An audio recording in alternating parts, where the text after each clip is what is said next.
Pope's trip to Brazil has been full of surprises. Pope Francis is calling on young Catholics to shake things up in the church.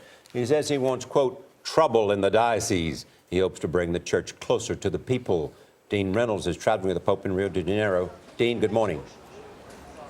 Good morning, Charlie and Nora. Well, the Pope's trip to Brazil, which apparently has exhausted his aides, but not him, has drawn huge crowds and generated fresh enthusiasm for the church to build upon. The huge gathering Thursday night at Copacabana Beach was typical as the Pope led worshipers in a prayer vigil.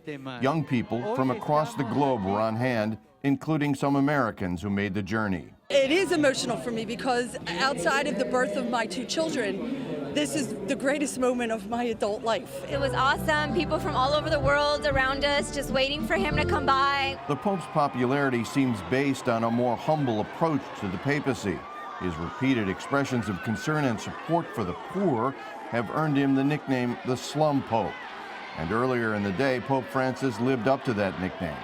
He visited one of Rio de Janeiro's most dangerous and impoverished neighborhoods, Varginha. It's called a favela, or slum, located in the north of the city. The Pope appeared to draw strength from his surroundings, kissing babies and blessing supporters as he made his way to a soccer stadium where he delivered a speech critical of economic inequality and calling on solidarity with the poor.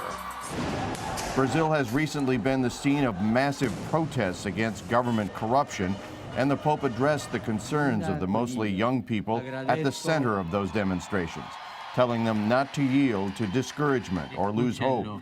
Along those lines, the Pope's visit also commemorated World Youth Day, an event started by Pope John Paul II to celebrate and engage young Catholics in the church.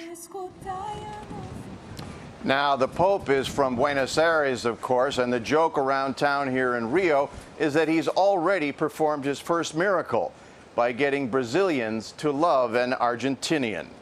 Charlie, Nora? All right, Dean Reynolds, thank you.